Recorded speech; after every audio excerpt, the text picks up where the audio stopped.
Hello दोस्तों, रोज़ की तरह आनंद लेखनी ब्लॉग में सबका सादर अभिवादन है, अभिनंदन है। सबके मंगल भविष्य की कामना के साथ दोस्तों, आज भाद्र मास की एकादशी तिथि, मंगलवार तिथि, शुक्ल पक्षी और श्रावण नक्षत्र सुबह दोस्तों 9:42, घनिष्ठा नक्षत्र, चंद्रमा मकर राशि और उसके बाद दोस्तों आज ही चंद्रमा कुंभ राशि में प्रवेश कर जाएंगे और सूर्य कन्या राशि में हैं।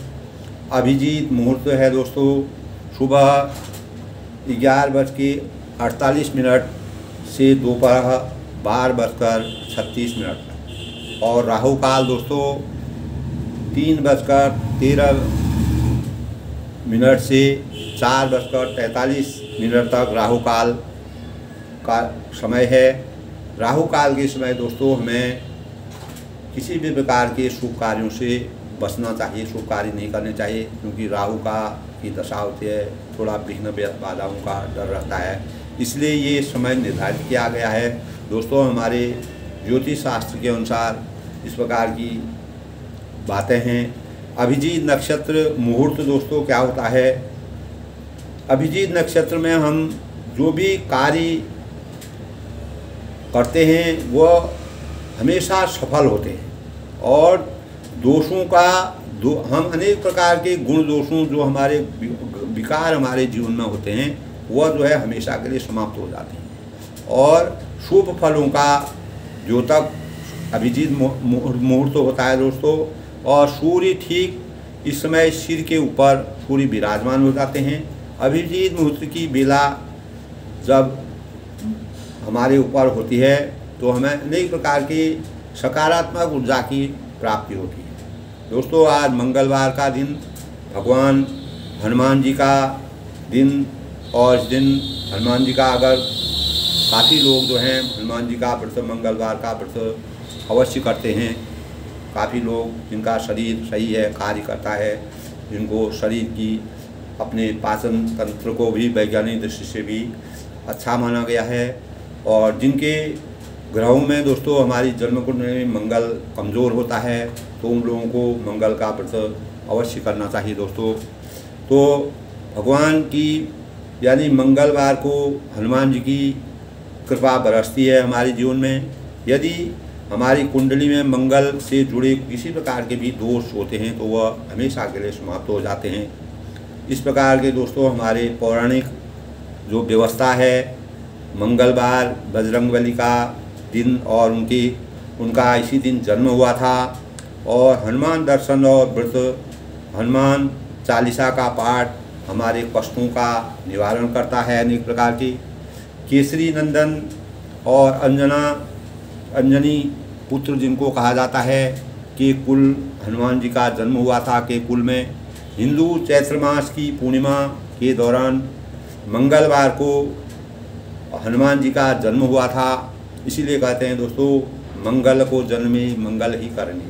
तो मंगलवार को हनुमान जी का जन्म हुआ था, इसीलिए वह हर कार्य में हमारा मंगल करते हैं।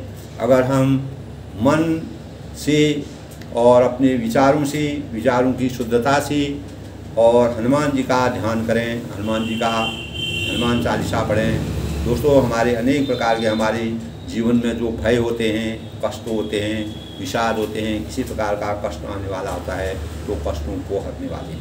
इसी परिप्रेक्ष्य में दोस्तों आज जो है हम हनुमान चालीसा, हनुमान जी की आरती तो करते हैं दोस्तों मंगलवार को। तो आरती की जय हनुमान लला की, आरती की जय हनुमान लला की, दूत दलन रघुनाथ कला।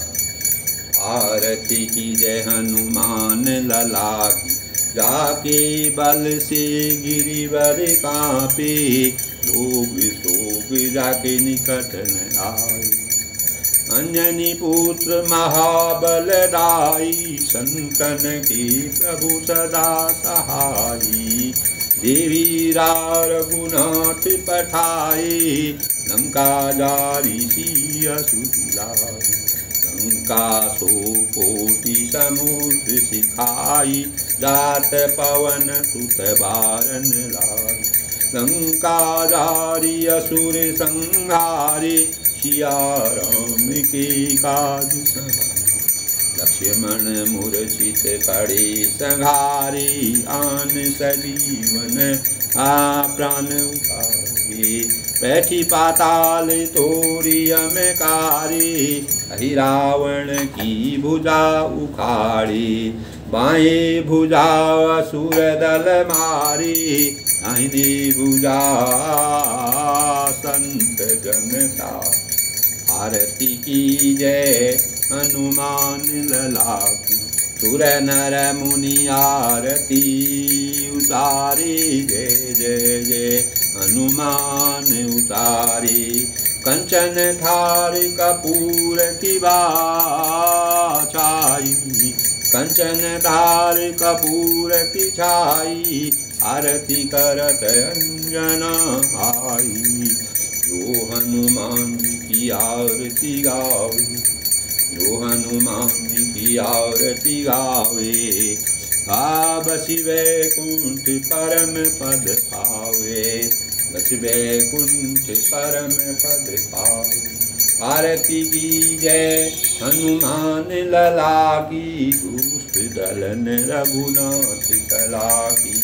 आरती की जय रघुनाथ कला की, दुष्ट दलन रघुनाथ कला की।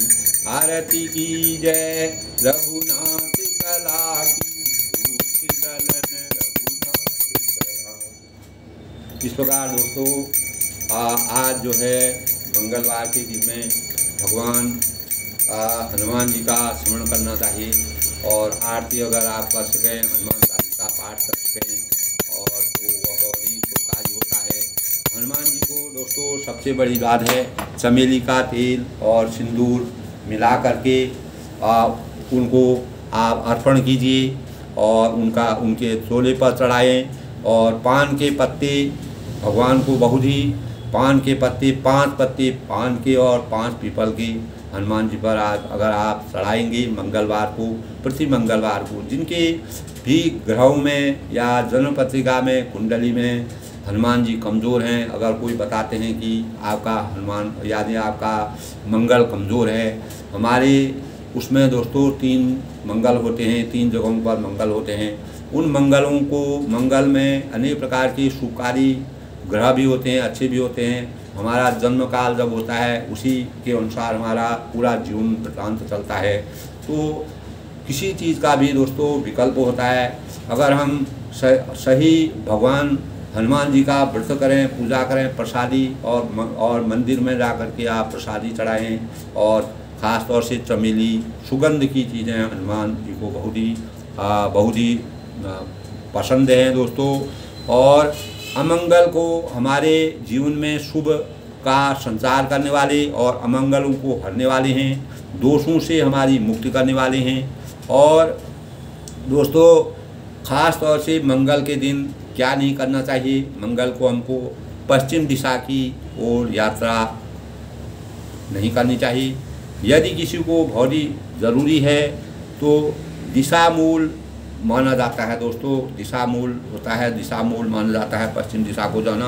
अगर ज़रूरी है तो कोई भी मीठी चीज़ खा करके आप जाइए, हनुमान जी का स्मरण करिए, हनुमान चालीसा का पाठ करके आप जा सकते हैं। और अगर अनिवार्य काम हो तो ख़ास तौर से बता पश्चिम और उत्तर दिशा की तरफ मंगलवार को जहाँ तक हो तो इसको आप अपने जीवन में चरितार्थ कर सकते हैं। और मीठी चीज़ आप खा के जाइए। हनुमान जी को दोस्तों नारंगी रंग और लाल वस्त्र बहुत ही पसंद है, तो हनुमान जी को हमेशा लाल और नारंगी वस्त्र को चढ़ाना चाहिए। और काले वस्त्रों से काले वस्त्रों से परहेज करना चाहिए। ख़ास तौर से मंगलवार के दिन दोस्तों आपके शरीर में, सबके हित के लिए बता रहा हूँ, हमारे शरीर में अगर आप लाल वस्त्र या नारंगी वस्त्र अगर पहनेंगे, कहीं भी छोटा भी वस्त्र पहनेंगे, अंदर से पहने बाहर है, तो आपको किसी प्रकार का कष्ट नहीं होगा। हनुमान जी का प्रतीक है।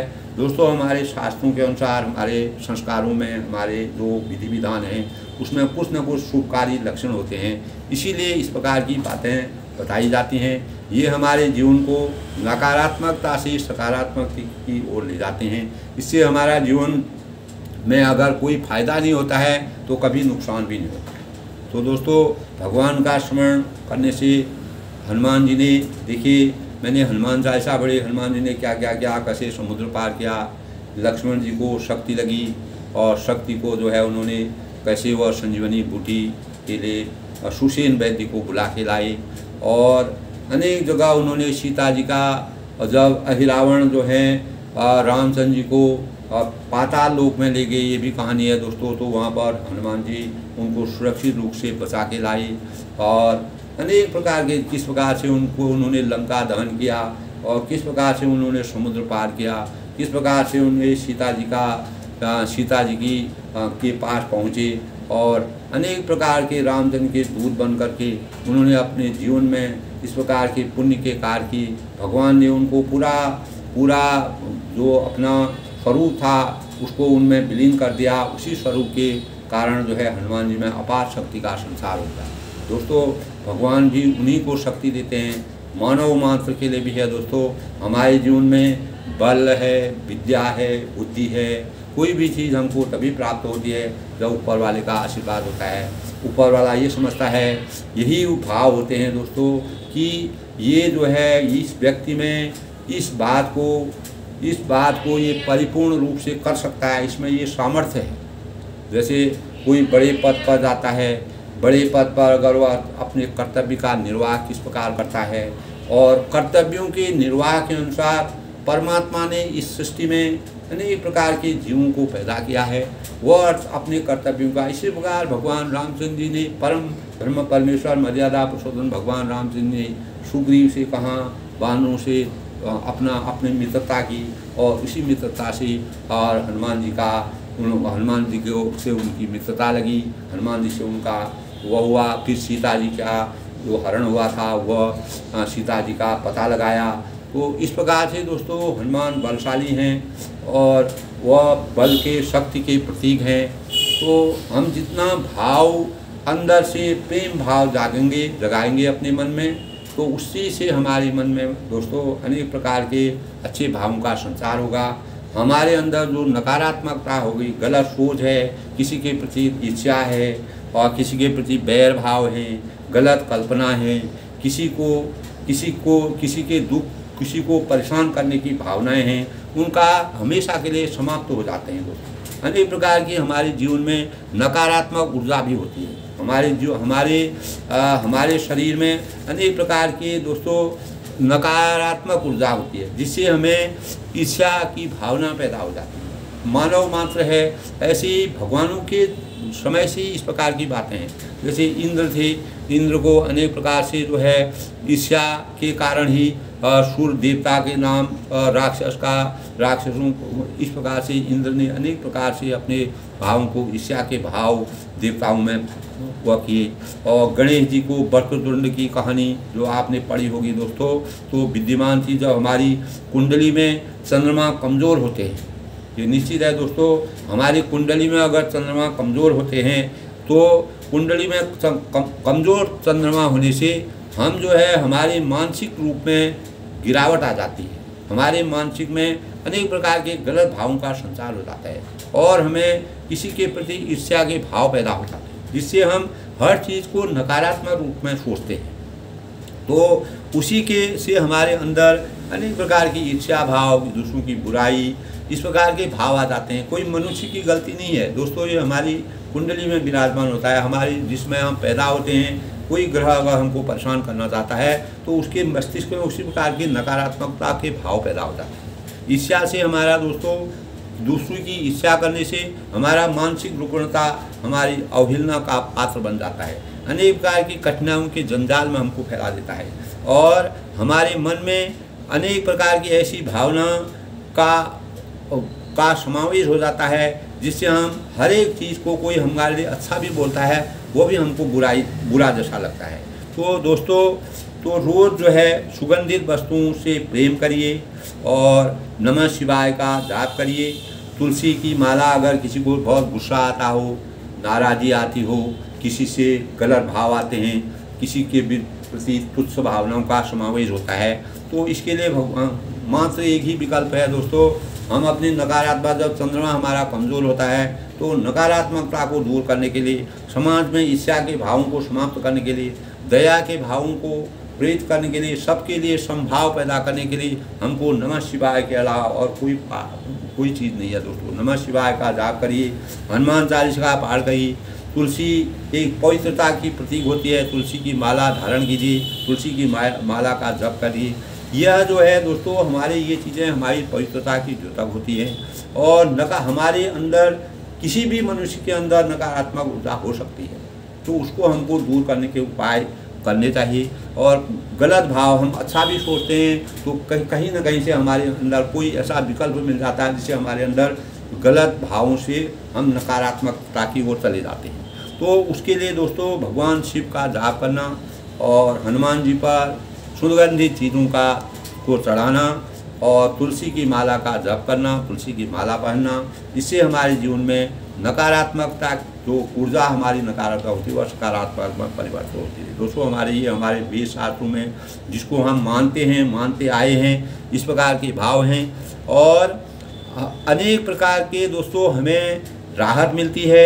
दूसरों के लिए ईर्ष्या के भाव पैदा अगर हमारे मन में किसी कारणवश हो जाते हैं तो दोस्तों उसको हमको दूर करने के अनेक प्रकार के ईर्ष्या की भावनाएं जो हमारे अंतःकरण में आ जाती हैं, हमको स्वयं के प्रति हमें असुरक्षा जैसी पैदा होती है, हम सुरक्षित जैसा नहीं महसूस करते हैं, इस प्रकार के भाव आते हैं। तो ईर्ष्या से हमारे मस्तिष्क में क्रोध उत्पन्न होता है, अनेक प्रकार की लाचारी, हम अपने को यानी इस प्रकार का समझते हैं कि मतलब हम अपने को किंग कर्तव्य विमूढ़ की हालत में कभी कभी आता है, हमारे अंदर नेगेटिव भावनाएं आती हैं, गलत विचार आ जाते हैं और लाचारी हमारी हो जाती है और घृणा जैसी हमारे मस्तिष्क में पैदा हो जाती है। इस प्रकार के अनेक प्रकार के भाव होते हैं दोस्तों जो हमारे मस्तिष्क में सृजित होते हैं। हमारी चंद्रमा का ग्रह, हम जिस समय काल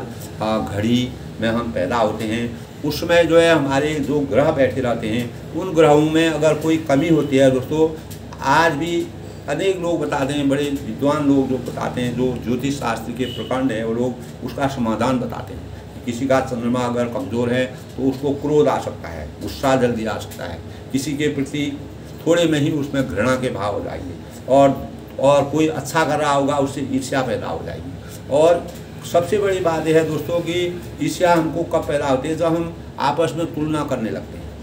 अगर मैं कुछ आगे हूँ, दूसरा कुछ पीछे है, तो उसके बीच में हम तुलना कर देते हैं। वही तुलना के भाव जो हैं, परस्पर प्रतिस्पर्धा के भाव जो पैदा होते हैं, अगर वह अच्छाई के लिए पैदा हों तो उससे ईर्ष्या नहीं होगी। अगर वह आपके मन को कोसते हैं और आप उससे जो है अनेक प्रकार के गलत भावों का संचार हम लोग करते हैं, तो उसी से हमारे अंदर ईर्ष्या के भाव पैदा हो जाते हैं। उस ईर्ष्या को हमको समाप्त करना चाहिए और ईर्ष्या के भावों को समाप्त करने दोस्तों नमः शिवाय का जाप करना। और तो दूसरा ये होता है दोस्तों, ईर्ष्या से अपनी मतलब मैंने बताया कि कुंडली में अगर चंद्रमा कमज़ोर होता है तो चंद्रमा को सुडौल करने के लिए, मजबूत करने के लिए हमारे अनेक प्रकार के उपाय हैं। नमः शिवाय का जाप करिए, चंद्रमा का ध्यान रखिए, अच्छे विचारों को रखिए, व्रत रखिए, हनुमान चालीसा का पाठ पढ़िए। तो अनेक प्रकार के भावों के प्रति हमको सचेत होने की ज़रूरत है और किसी प्रकार की प्रतिस्पर्धा से हमको बचना चाहिए। अपना निरीक्षण करने की हमको क्षमता होनी चाहिए। हम सबसे पहले ईर्ष्या करने से पहले दोस्तों ये सोचना चाहिए हमको, हम खुद में क्या हैं, हम अपना निरीक्षण करें, तब दूसरे के भावों को गलत समझें। ये कोई दोस्तों फालतू की बातों, सबसे बड़ी चीज़ है कि कम बोलना, मौन वृत्ति रखना, जो बोलना वह फिट बोलना और अनेक प्रकार के गलत बोल से हमको अपने ऊपर लगाम लगाना चाहिए। लगातार निरंतर अगर हम बोलते रहेंगे, किसी के बारे में गलत बातें बोलेंगे, बोलते बोलते हम गलत विचारों का समावेश हो जाता है, वही हमारे लिए अवहेलना का पात्र बनता है। मौन रहने से की आदत अगर हमारे अंदर होगी, नमः शिवाय का हम जाप करेंगे, हनुमान चालीसा का जाप करेंगे, रोज़ अगर हम इस प्रकार का अपने फीलिंग्स को, जो हमारे विचार हैं उनको हम सामान्य रखेंगे, फीलिंग को जैसे सभी लोग हैं उसी प्रकार हम नॉर्मल अपने विचारों को रखेंगे, कभी भी दोस्तों हमारे जीवन में कोई भी नकारात्मक चीज़ पैदा नहीं होगी। तो असुरक्षा, अपने को कभी असुरक्षित महसूस नहीं करना चाहिए। आप किसी भी परिस्थिति में, कठिनाई में कुछ भी हैं तो सुख की धारणा अपने मन में जगाना चाहिए। मानसिक तनाव और अपनी व्यवहार कुशलता में और अपने पारिवारिक स्तर पर या अपने शारीरिक स्तर पर अनेक प्रकार के टकराव के भावों को से दूर रहना चाहिए। और क्रोध है, आक्रोश है, अपर्याप्तता है, कोई चीज़ की कमी है, लाचारी है, घृणा है, ये भावनाओं से हमें हमेशा विरत रहना चाहिए, अलग रहना चाहिए। तभी हम दोस्तों अपने जीवन में सबसे पहली बात यह है कि हमको अपने स्वयं पर नियंत्रण रखना पड़ेगा, स्वयं की भावनाओं को उजागर करना पड़ेगा, स्वयं का निरीक्षण करना पड़ेगा। तो अगर हम अपना स्वयं का निरीक्षण करेंगे, हमारे अंदर अनेक प्रकार के अच्छे भाव पैदा होंगे। हनुमान जी में इस प्रकार की शक्ति भगवान ने प्रदान की, जो कि उन्होंने ऐसे ऐसे कार्य किए, उनकी आरती से उनके राम आप उनको भगवान जी का पूरा वरदान हनुमान चालीसा में है और उनकी आरती में है। यानी जो भी कार्य उन्होंने अच्छे किए थे, परमात्मा की उन पर असीम कृपा थी, सिद्धि की प्राप्ति थी। भगवान राम जी ने इसने सारी जगत को छोड़ा, लेकिन हनुमान जी को कभी नहीं छोड़ा। तो उनके ऊपर उनकी असीम कृपा थी और उनका चरित्र ऐसा था कि उन्होंने कहा कि अगर मेरा कोई भी कार्य अगर कर सकता है, कर सकते, संभव हो सकता है दोस्तों। तो हमारे जी को ढूंढना आज के युग में बहुत ही कठिन हो गया है, मुश्किल हो गया है। अनेक प्रकार की जटिल मनोग्रंथियों से युक्त व्यक्तियों को आज उनकी वृद्धि हो रही है। जीवन वास्तव में इतना जटिल नहीं है जितना हम बनाते जा रहे हैं और हमें बस इसे सरल बनाने का प्रयास करने की आवश्यकता है। इसके लिए यह ज़रूरी है कि हम अनेक प्रकार की अपेक्षाएं जो हमारे मन में पैदा होती है उसकी भागा दौड़ी में ना दौड़ें और मन की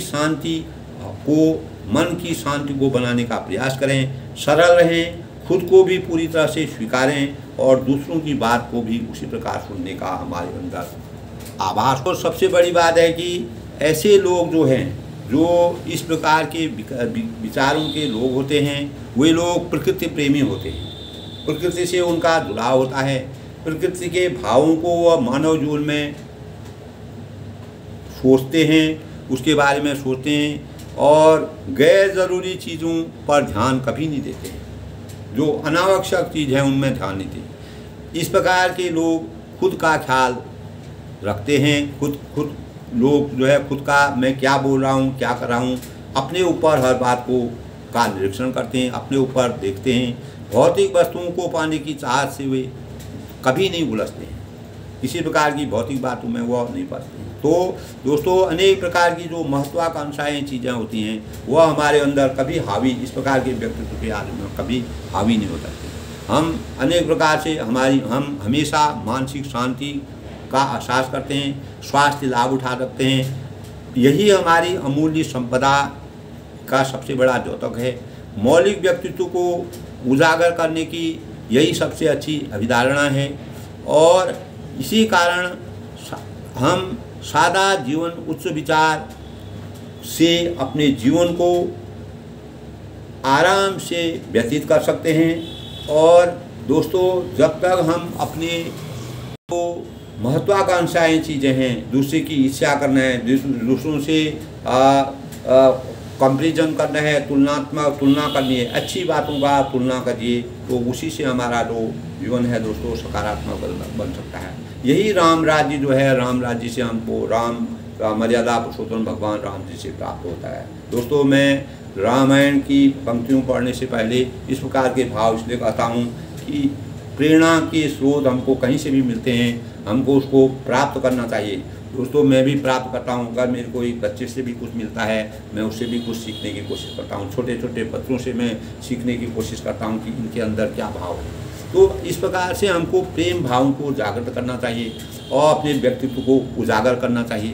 तो रामचरितमानस में दोस्तों कल के प्रसंग में जैसे कि हमने पढ़ा था कि यानी रघुकुल एक सुंदर महल जो सब प्रकार से सब ऋतुओं का उसमें अपार आनंद था, और राजा ने भगवान रामचंद्र के प्रवेश होते ही जनकपुर में जनक नगरी में वह उनको दिया, राम लक्ष्मण और मुनि विश्वामित्र जी को, और तदनंतर अनेक प्रकार की पूजा और सेवा करके राजा जो है अपने महल को गए, और उन्होंने रघुकुल के शिरोमणि प्रभु श्री रामचंद्र जी ऋषियों के साथ भोजन करने के लिए, विश्राम करने के लिए उनको आश्रय दिया, और अनेक प्रकार से इस समय दोस्तों राजा ने अपार हर्ष का अनुभव किया और उनको परम ब्रह्म परमेश्वर भगवान रामचंद्र की प्राप्ति होगी। दोस्तों प्राचीन समय में भी हमारे जब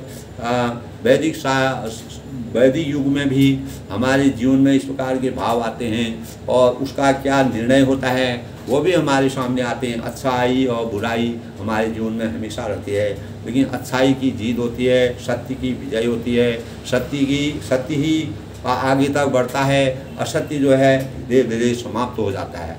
दोस्तों असत्य की कभी जीत नहीं होती है। इसलिए रामचरितमानस से हमको सबसे बड़ी बात यह है कि हमारे जीवन में सत्यता का प्रसार होता है, सत्यता के भाव आते हैं। हम इस कलयुग में भी दोस्तों इस प्रकार जी रहे हैं कि भगवान मतलब हर एक आदमी में कुछ न कुछ भगवानों के प्रति प्रेम है और आस्था है। वही आस्था हमको अगर समभाव से हो और हम भगवान का सही रूप में अगर हम भगवान का स्मरण करें, निश्चित ही हमारे जीवन में सकारात्मकता पैदा होगी। तब लखन हृदय लाल सा विशेषी जाय जनकपुर आई देगी, प्रभु भय बहुरी मुनि सुखचाई प्रगट न करई मनि मुखसाई। यानी लक्ष्मण जी के हृदय में विशेष लालसा है। लालसा क्या है दोस्तों? जाकर पूरा जनकपुर वह देखना चाहते हैं। जनक नगरी में क्या आनंद है, क्या सुख की अनुभूति है, तो लक्ष्मण जी जो है उसको देखना चाहते थे। परंतु प्रभु श्री रामचंद्र जी का डर है। मर्यादा की रचना के लिए, मर्यादा की रक्षा करने के लिए अपने से बड़ों से आगे नहीं बढ़ना, ये हमें मर्यादा सिखाती है। तो लक्ष्मण जी किसी बात को भी अगर कोई भी उनके मन में बात उठती थी अपने उससे नहीं करते थे।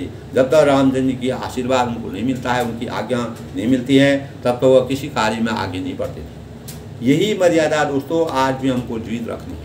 इस प्रकार की मर्यादा से तब फिर मुनि भी सकुचाते हैं, फिर वह मुनि से भी कहने में सकुचाते हैं। इसीलिए प्रकट में कुछ नहीं करते हैं, मन ही मन मुस्कुरा रहे हैं। तो कभी कभी क्या होता है दोस्तों, हम अगर हमारे मन में कोई इच्छा होती है, कोई बात होती है, हम खाली मुस्कुराते हैं। तब उस मुस्कुराने से अगला व्यक्ति यह समझता है, अगला देखने वाला समझता है कि इसके मन में कोई प्रतिक्रिया पैदा हो रही है, कोई बात पैदा हो रही है। इसी प्रकार के भाव जो है लक्ष्मण जी के हृदय में जनकपुरी घूमने का जो है मन बना। तब उन्होंने कहा, राम अनुज मन की गति जानी, भगत बसरा हीर तुलसानी, परम विनीत सकुश मुस्काई, बोले गुरु अनुशासन पाई। तब अंतर्यामी भगवान श्री राम जी अंतर्यामी थे दोस्तों। अंतर्यामी का मतलब होता है अंदर की भावनाओं को पूर्ण रूप से जान लेना। मैं क्या बोल रहा हूँ, आज भी बड़े बड़े ऋषि मुनि हैं, बड़े बड़े विचारक हैं, बड़े बड़े ज्ञानी हैं, बड़े बड़े मनोवैज्ञानिक लोग हैं, तो वह लोग भी दूसरे के मन के भावों को खुद समझ लेते हैं। उनके अंदर सरस्वती माँ का इस प्रकार से वास है कि उनके अंदर इतनी विलक्षण क्षमता है कि वह किसी व्यक्ति के मनोभावों को जान लेते हैं। दोस्तों ये अपरंपार शक्ति जो है भगवान परम ब्रह्म परमेश्वर अंतर्यामी थे। तो उन्होंने जो है श्री राम जी ने छोटे भाई से मन की दशा को जान लिया और तब उनके हृदय में भगवत वत्सला यानी उमड़ आई। तब वह भक्त वत्सलता, जो भक्त के हृदय में जो वत्सलता होती है, जो खेलने की शक्ति होती है, जो मतलब इस प्रकार का चंचलपन होता है, तो उसको एक भक्त जो है भगवान को प्राप्त करने के लिए अनेक प्रकार की चीज़ें सोचता है। तो उमड़ आई तो गुरु की आज्ञा पाकर बहुत ही विनय के साथ सौंचाते हुए मुस्कुराकर वह बोलने लगे। तब उन्होंने गुरु की आज्ञा प्राप्त की। किसी जात की ज़रूरत है तो हम अपने से बड़ों से पूछते हैं, ये हमारी मर्यादा है। अपने से बड़ों से पूछते हैं कि मैं इस कार्य को करूं ना करूं, क्या करना चाहिए क्या नहीं करना चाहिए। तो उससे दोस्तों हमारे कार्यों में सफलता प्राप्त होती है। अपने से बड़ों से अगर हम किसी बात में आज्ञा लेते हैं, उनसे उनके विचारों को लेते हैं, क्योंकि उनको ज्ञान होता है इस मार्ग में जाने से, ऐसा करने से हमको। ये छोटी सी बात है, लेकिन बड़े बड़े कार्य भी ऐसे होते हैं। अगर हम अपने से बड़ों की आज्ञा लेकर के कार्य को करते हैं, उस कार्य में हमें उसके निर्णय जो हैं बहुत ही सकारात्मक होते हैं, उसके निर्णय अच्छे निकलते हैं। नाथ लखनपुर देखन जहई प्रभु सकोज धर्म प्रकट न कही, जो राउर आयुष में पाऊँ नगर दिखाए तुरंत में आऊँ। तब हे नाथ लक्ष्मण नगर देखना चाहते हैं। तब मुनि ने भगवान मर्यादा पुरुषोत्तम भगवान राम जी से कहा कि लक्ष्मण पूरा जनक नगरी का निरीक्षण करना चाहिए, देखना चाहते हैं, इनकी इच्छा है। और तब प्रभु आप डर और संकोच के कारण स्पष्ट नहीं करते, यानी वह आपसे डर के कारण संकोच के कारण किसी भी कार्य में आगे ना बढ़ने का वो नहीं था। तो भाव स्वतंत्र थे, लेकिन एक मर्यादा का स्वरूप था। तो यदि आपकी आज्ञा, तब वह उनसे आज्ञा मांगते हैं तो मैं उनको नगर दिखलाकर तुरंत ही वापस आ जाऊँ। तो वह मुनि जी की आज्ञा दे करके नगर को देखना चाहते थे। इस प्रकार के उन्होंने कहा, सुनी मुनि से कहा वचन सुप्रीति।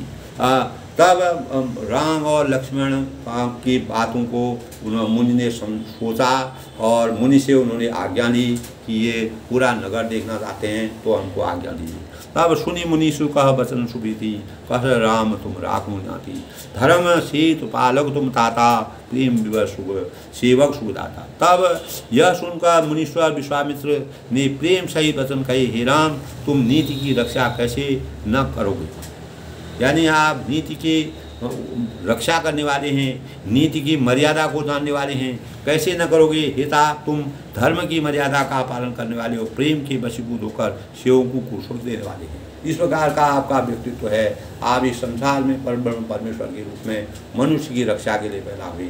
मनुष्य को नीति और निर्धारित करने के लिए, नीति को बनाने के लिए हमको कैसे चलना चाहिए, अपने अपने जीवन में क्या करना चाहिए क्या नहीं करना चाहिए, ये सब चीज़ें आपके ऊपर विद्यमान है।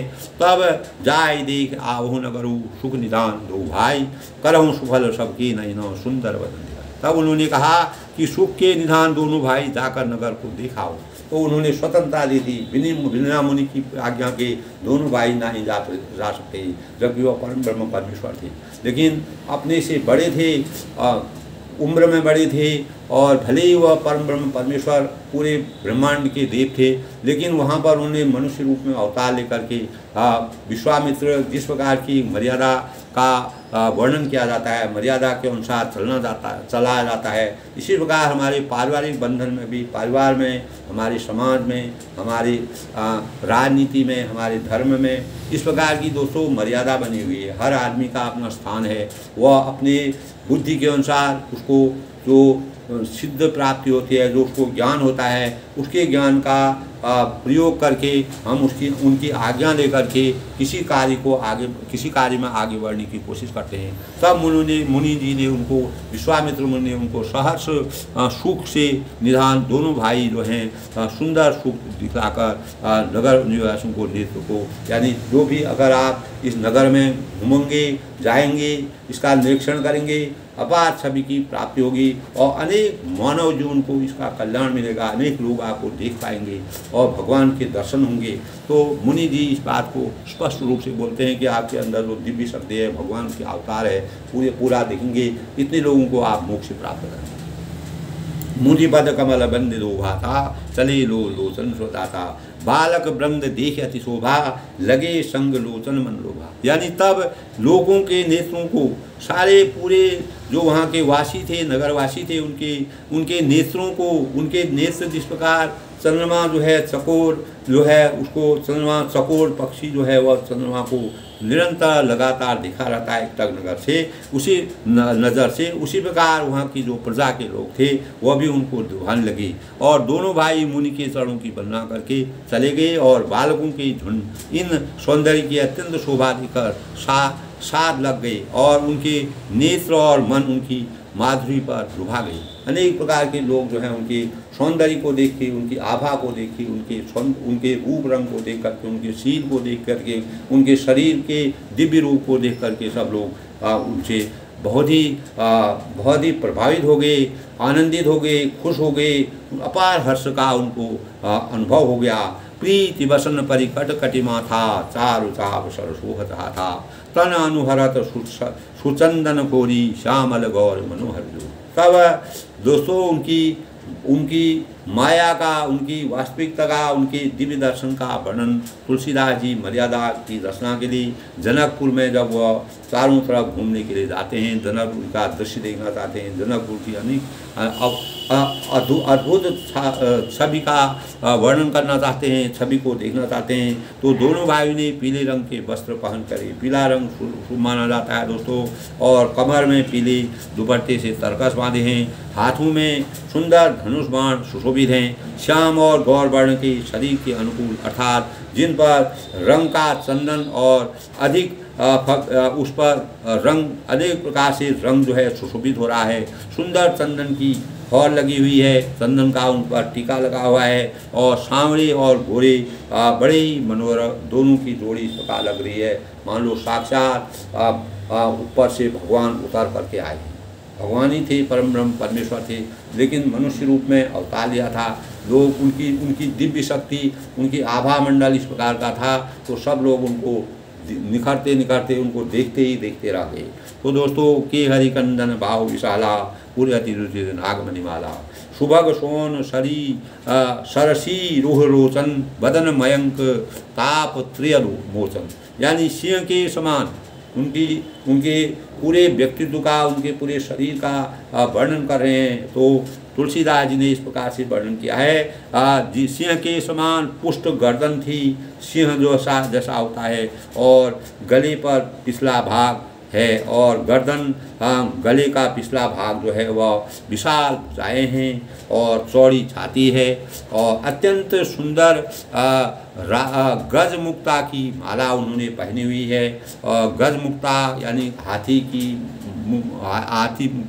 कीट का जो वह होता है उसकी उन्होंने माला पहनी है दांतों की, और सुंदर लाल कमल के समान उनके नेत्र हैं। और कमल जो होता है दोस्तों जब खिलता है तो वह लाल कमल, सफ़ेद कमल, तरह तरह के कमल होते हैं। कमल जब खिलता है तो वह उसकी छवि जो है पूरे प्रकृति की छटा को बिल्कुल विकृत कर देती है।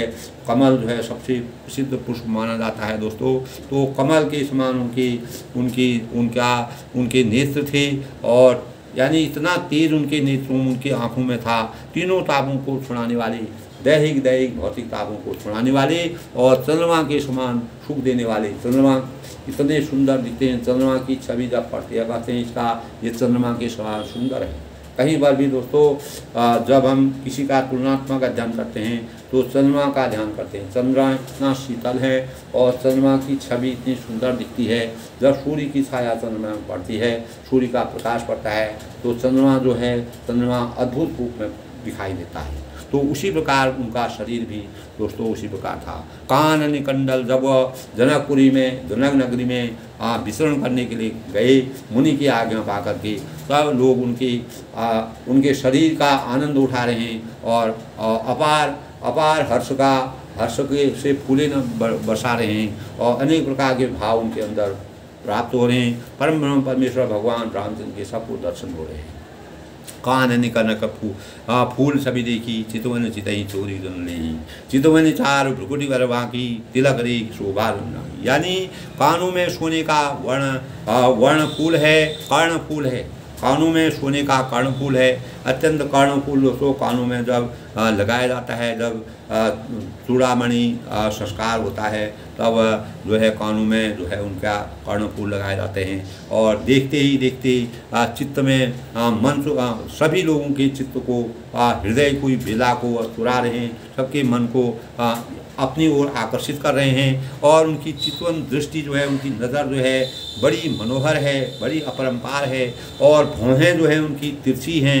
और सुंदर वृत्तांत तुलसीदास जी ने रामचंद्र जी के शरीर का प्रत्येक अंग अंग का इस प्रकार से वर्णन किया है, जो वास्तव में जैसे वह थे, जिस प्रकार भगवान का रूप होता है, रंग होता है, शील होता है, गुण होते हैं, अपार शक्ति जो उनका होती है, वही अनेक प्रकार की तिलक लगाए हुए और जिस प्रकार रामचंद्र की छवि दिखाई देती है। दोस्तों, हम फोटो में देखते हैं, आज के चित्रों में देखते हैं, उनके अनेक प्रकार के वो बने हैं, उसमें देखते हैं, मूर्तियों में हम देखते हैं, तो उनकी मूर्ति शोभा पर मुहर इस प्रकार ऐसा लगा है कि रामचंद्र की मुहर उसमें लगी है। जिस प्रकार हम कहीं पर किसी चीज़ को बनाने के लिए, किसी की उसको बनाने के लिए मुहर लगाते हैं, उसी प्रकार रामचंद्र की मुहर प्रत्येक मन के अंदर वह मुहर लग चुकी है। इस प्रकार की आभा से सबका मन प्रफुल्लित हो गया है, खुश हो गया।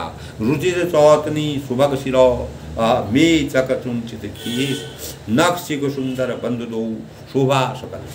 यानी सिर पर सुंदर चौकनी टोपियाँ दी हैं, काले और घुंघराले उनके बाल हैं। सब जानते हैं दोस्तों, जटाएं हल्की हल्की जटाएं, काले घुंघराले बाल लंबे इस प्रकार के उनके थे।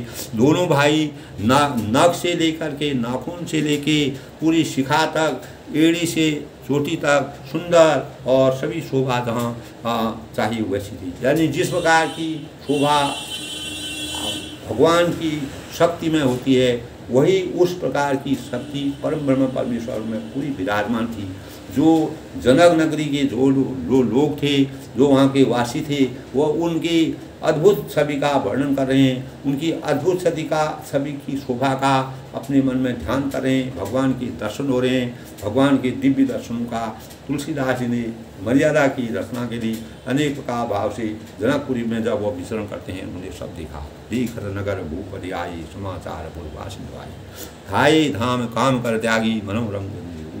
तब पूर्ववासियों ने यह समाचार पाया कि दोनों राजकुमार नगर देखने के लिए आए हैं। तब वे सब घर बार और सब काम काज छोड़ करके और दौड़े। और दरिद्र लोग होते हैं जिनके पास धन नहीं होता है, वह धन के लिए अगर कहीं धन पड़ा रहता है उसके लिए दौड़ने के लिए व्याकुल होते हैं। उसी प्रकार रामचंद्र के दर्शन करने के लिए पूरे जनकवासी जो है आतुर हो गए, उस प्रकार दौड़ने लगे। निरखिसा सुंदर दो भाई, होई सुखी लोचन भलवाई, युवती भवन झरो खनी लागी, निरखई राम रूप अनुरागी। यानी स्वभाव से ही सुंदर दोनों भाइयों ने देखकर वे लोग नेत्रों का फल पाकर सुखी हो गए, अपार सुख की उनको अनुभूति होगी। उनके नेत्रों में खुले रह गए। एक टकी लगा करके जिस प्रकार चकोर चंद्रमा को लगातार निरखता है, देखता रहता है, उसी प्रकार लोग उनको देखते रह गए। युवतियाँ घर से रंगों से लगी हुई प्रेम सहित श्री राम जी के रूप को देख रही हैं। अनेक प्रकार की सुंदरियाँ जो हैं उनके रूप को देख रही हैं। इस प्रकार का भगवान का जो ध्यान है वो ध्यान लगा रहे हैं। इस प्रकार की छवि उनको प्राप्त हो रही है, भगवान के दर्शन हो रहे हैं। कहीं परस्पर वचन सप्रीति सखी इनको काम सप्रीति थी, हर सुर नर असुर नाग मुनि नाही, शोभा अधिकारी सुनी नहीं। तब वे आपस में बड़े प्रेम से बातें कर रही हैं, सखियाँ आपस में बात कर रही हैं, एक दूसरे में बात होती है। दोस्तों, जब कोई इस प्रकार की छवि दिखती है, लोग आपस में बात करते हैं और अपने सुख का अनुभव करते हैं। और उन्होंने करोड़ों कामदेवों की छवि को भी जीत लिया है। भगवान राम जी का इस प्रकार का वर्णन है। करोड़ों कामदेव भी अगर वहाँ पर हैं तो तुलसीदास जी ने कहा है कि वह भी उनके सामने कुछ नहीं है। करोड़ों कामदेव भी उनके सामने पीछे हैं। देवता हैं, मनुष्य हैं, असुर हैं और नाग हैं, मुनि हैं। ऐसी शोभा तो कहीं सुनने में नहीं आती है।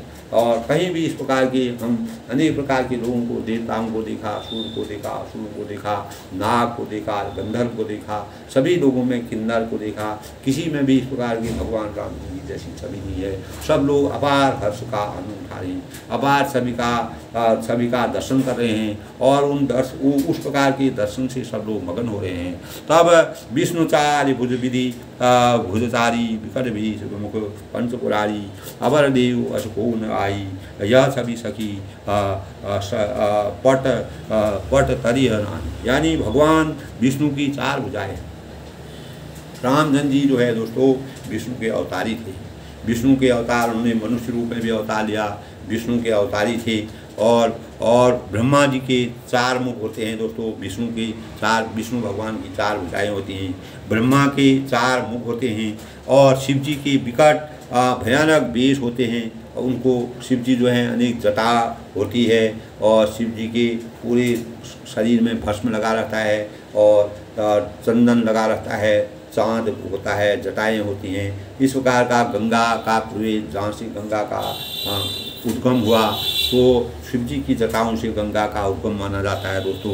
इस प्रकार के दृश्य को देख कर के ये सखी वह सखियाँ आपस में विचार विमर्श कर रही हैं, बातें कर रही हैं, आपस में आनंद का अनुभव कर रही हैं।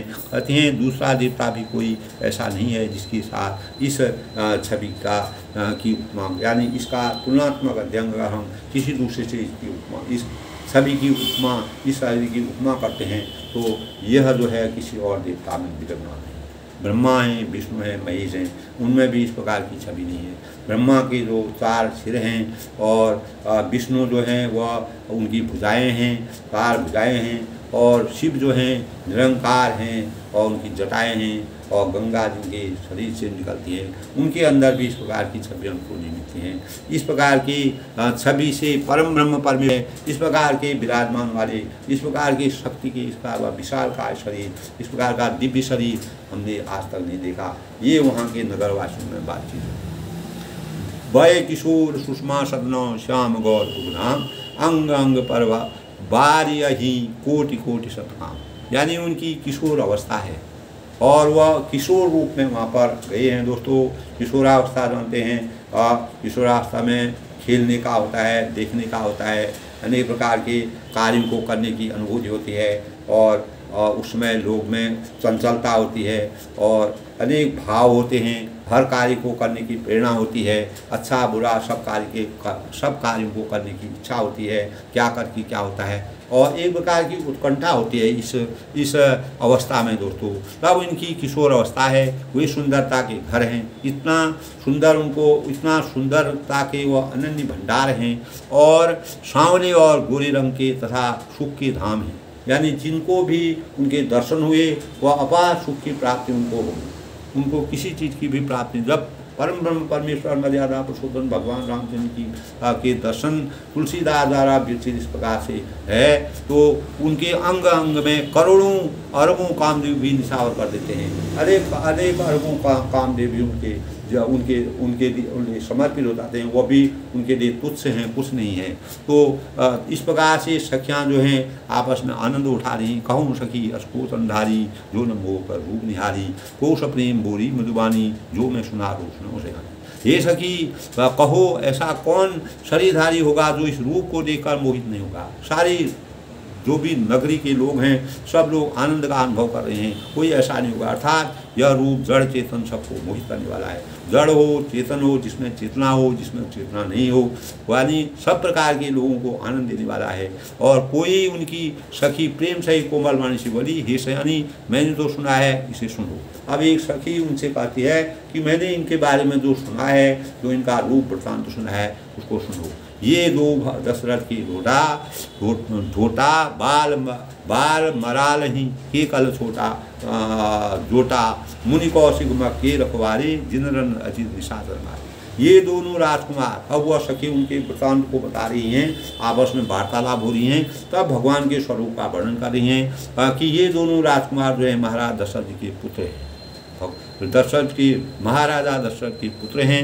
बाल राजहंसों का सा सुंदर जोड़ा है और जैसे राजहंस होते हैं उनका जोड़ा बहुत ही पवित्र अच्छा माना जाता है, उसी प्रकार का इनका शरीर है, जोड़ा है। ये मुनि विश्वामित्र के यज्ञ की रक्षा करने के लिए इनके युद्ध के मैदान में राक्षसों को, अनेक प्रकार के राक्षसों का इन्होंने संहार किया।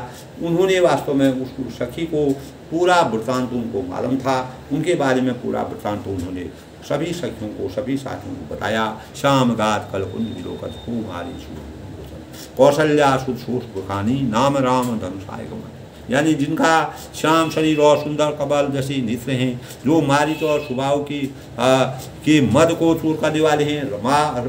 जब विश्वामित्र के यज्ञ में मारिच और सुबाहु जो है ये विश्वामित्र को अनेक प्रकार से विघ्न बाधाएं डाले थे, तो रामचंद्र के जाने पर रामचंद्र ने पहली बाण से दोनों का अंत कर दिया। और एक को तो उन्होंने ऐसे ही बाण से मारा, दूसरी के ऊपर अग्निबाण डाला, तब उनकी मृत्यु हुई। और सुख की खान हैं और जो हाथ में धनुष बाण लिए हैं वे कौशल्या पुत्र इनका नाम है, कौशल्या के पुत्र हैं। वास्तव में कौशल्या के पुत्र भगवान राम जी, जो रामचंद्र के बारे में बोला कि ये राम जो हैं ये कौशल्या के पुत्र हैं। सभी रूप जो सभी वर्ण उस सखी ने विस्तार से जो उस वहाँ की चर्चा लगी है। दोस्तों, जब कहीं पर भी कोई कार्य होता है, कोई भी शुभ कार्य होता है, कहीं अच्छे लोग आते हैं तो उनका वृत्तांत सबको मालूम होता है। कोई लोग गंभीर रूप से भगवान की मर्यादा में अनुरक्त हो सकते हैं, विरक्त हो जाते हैं, तो इस प्रकार से उन्होंने बताया। गौर किशोर बीश्वर काछी कर कर साप साप की बासी लक्ष्मण नाम राम लघुभ्राता सुन सखिता राम। अब उन्होंने कहा लक्ष्मण ये कौन है, तो लक्ष्मण जी के बारे में भी उन्होंने वृत्तांत बताया। तो जिसका रंग गोरा और किशोर अवस्था है, जो सुंदर वेश में हैं और हाथ में धनुष बाण लिए हुए हैं, जिनका रामचंद्र का स्वरूप था वैसे लक्ष्मण भी थे। तो वह छोटे भाई थे, वो बड़े भाई थे और राम जी के पीछे चल रहे हैं। और हमेशा लक्ष्मण जो है राम जी के पीछे पीछे चलते थे, कभी भी वह आगे नहीं चलते थे। जब बड़ा भाई आगे चलता था तब छोटा भाई आगे बढ़ता था भी। और उनके सबसे आगे मुनि होते थे दोस्तों, ऋषि मुनि उनके आगे लगे रहते थे। वो उनके छोटे भाई हैं, इनका नाम लक्ष्मण है। सखी सुनो इसका, ये जो है सुमित्रा के पुत्र हैं। लक्ष्मण जो थे, लक्ष्मण और शत्रुघ्न और सुमित्रा जी के पुत्र थे। दोस्तों, विप्र का करी बंधु दो मग मुनि बधु उधार आए देखन चाप मुख सुनि हर्षी सौदार। यानी दोनों भाई ब्राह्मण विश्वामित्र का काम करके रास्ते में मुनि गौतम स्त्री अहिल्या का उद्धार करके यहाँ धनुष यज्ञ करने आए हैं। यह सुनकर सब स्त्रियाँ प्रसन्न हुई। इस प्रकार का वृत्तांत सुनकर के सबके मन में आनंद का आभास हुआ। सभी सखियों ने आनंद का एहसास किया, अपने मन को आनंदित किया। परम ब्रह्म परमेश्वर की दर्शन हुई और सभी ने आपस में विचार विमर्श और वार्तालाप करके भगवान के स्वरूप का पूरा वर्णन एक दूसरे को करवाया। भगवान की शक्ति है, पूरा जनक नगरी में प्रसन्नता है, खुशी है। रामचंद्र जी का प्रसाद वहाँ बरस रहा है, अनेक प्रकार से खुशियाँ मनाई जा रही, आसमान से फूल बरस रहे हैं और सभी ऋषि मुनि सब आनंद विभोर हो रहे हैं और पूरी प्रजा सुख का अनुभव कर रही है। राजा जनक जो हैं प्रसन्न और खुश हैं। चारों तरफ से भगवान की माया बरस रही है और सब लोग आनंदित हो रहे हैं। इस प्रकार दोस्तों, आज के प्रसंग में सखियों द्वारा भगवान रामचंद्र का वृत्तांत इस प्रकार का है। उनकी छवि को देख करके, दोनों भाइयों की छवि को देख करके, जब उन्होंने पुरी में जनक नगरी में भ्रमण करने का मन बनाया तो अनेक लोगों से, अनेक सखियों से, अनेक प्रकार के लोगों ने उनको देखा और उनकी शोभा को देख करके सब लोग आश्चर्यचकित हो गए। सभी ने आनंद का अनुभव किया और इसी स्वरूप भगवान का दिव्य रूप दोस्तों, जो जिनके अंदर भगवान की भक्ति होती है, जनक नगरी के लोग धन्य हैं जिन्होंने भगवान राम जी के साक्षात दर्शन करके अपने मन वचन से और अपने कर्म से उनके कर्म अच्छे थे, मन वचन से वो अच्छे थे।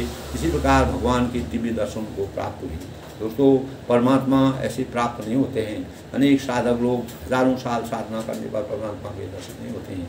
परम ब्रह्म परमेश्वर भगवान रामचंद्र जी जनक नगरी में सारी प्रजा को दर्शन करा करके अब आपस में जिस प्रकार का वृत्तांत सखियों ने और पूरे नगरी के लोगों ने किया, सब ने भगवान के दर्शन किए।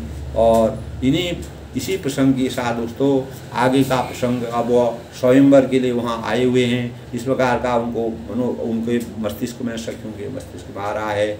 और राजा ने और अनेक प्रकार के मुनि से रामचंद्र जी ने जो है वन में विचरण करने की आज्ञा प्राप्त की और मुनि ने उनको आशीर्वाद दिया। और इस प्रकार दोस्तों, आज का वृत्तांत, आज का प्रसंग यहीं तक। कल के प्रसंग में आगे क्या होता है दोस्तों, आगे स्वयंवर कैसे रचा जाता है, स्वयंवर में क्या क्या प्रक्रिया होती है वह सुनेंगे। तो आज के प्रसंग में हमें रामचंद्र की स्वरूप का, रूप का और उनकी आभा का और उनकी जिस प्रकार सकोर जो है एकतल नगर से पूरे चंद्रमा को देखता रहता है, उसी प्रकार भगवान की शक्ति को, भगवान की मर्यादा को, भगवान के स्वरूप को देखने के लिए पूरी प्रजा आतुर है और वह देख करके अपार आनंद की अनुभूति कर रहे हैं। दोस्तों, जब परम ब्रह्म परमेश्वर की हमें साक्षात दर्शन होते हैं तो इस प्रकार के लोग जो हैं यानी इस ब्रह्मांड में, इस सृष्टि में जन्म लेते हैं और उनको अपार उनको साक्षात रूप में दर्शन होकर के वे इस माया रूपी भवबंधन से दूर होकर के हमेशा के लिए मोक्ष की प्राप्ति करते हैं। इसी प्रकार जो जनक नगरी में जितने भी लोग थे जिन्होंने भगवान का आशीर्वाद किया, उन्होंने अपार भगवान के दर्शन करके उनका जीवन धन्य हो गया। इसी प्रकार दोस्तों, हर एक इंसान को अपने जीवन को सार्थक बनाने के लिए, रामचंद्र की मर्यादा के अनुसार चलने के लिए अपने जीवन को चरितार्थ करना चाहिए, आगे बढ़ाना चाहिए। अपने मन में अपने भावों को, अपने विचारों से अच्छे विचारों का सृजन करना चाहिए। जिस प्रकार हनुमान जी आज मंगलवार के अवसर पर हनुमान जी ने हमको जिस प्रकार की प्रेरणा दी, रामदूत बन करके जिस प्रकार से उन्होंने पूरा राज्य किया, पूरा राज्य करने का राज्य में प्रसन्नता का वो किया और रामचंद्र के संपूर्ण कार्य उन्होंने किए। सीता जी जब हरण हो गई थी तो उनका पता लगा करके अनेक समुद्र को लांघ करके वो आई। संजीवनी बूटी जब लक्ष्मण जी को मेघनाथ ने बाण से लगाया तो संजीवनी बूटी ला करके उन्होंने उनको भी वो किया। अहिरावण ने पाताल में भगवान रामचंद्र को ले गए तो वहाँ भी हनुमान जी विद्यमान हुए, वहाँ भी उन्हें। तो इस प्रकार के हनुमान जी का आशीर्वाद, भगवान राम जी के परम भक्त थे, वह उनके दूत थे और उनके कथनानुसार चलते थे। इसीलिए भगवान के सानिध्य में जो परम भक्ति को प्राप्त कर देता है, हनुमान जी ने परम भक्ति को प्राप्त कर दी। इसलिए दोस्तों, कलयुग में सबसे ज़्यादा अगर हम पूजा करते हैं, पाठ करते हैं तो हनुमान जी को हर एक आदमी, हर एक व्यक्ति मानता है और अपार जिस पर भगवान जी का आशीर्वाद हो जाता है। आज भी कितने लोग ऐसे हैं दोस्तों जो सिद्धि की प्राप्ति करते हैं भगवान हनुमान जी की भक्ति से। हनुमान जी, रामचंद्र जी ने उनको हमेशा के लिए वरदान दिया था कि तुम अमर अजर रहोगे, तुम्हारी शक्ति हमेशा के लिए रहेगी। तो इस प्रकार के भाव दोस्तों, भगवान की प्रेरणा से, भगवत भक्ति से हमारे विचारों में परिवर्तन होता है। हम सदा नकारात्मकता से सकारात्मक की ओर बढ़ते हैं। इसी प्रकार जनकपुरी में आनंद का आभास हुआ, सबने सुख का अनुभव किया और अपनी वाणी को विराम देते हुए सबके मंगल भविष्य की कामना के साथ सबका जीवन मंगलमय हो, प्रसन्न हो और सबके मंगल भविष्य की कामना के साथ दोस्तों कल फिर मिलते हैं। तब तक के लिए सबको मेरा नमस्कार। धन्यवाद।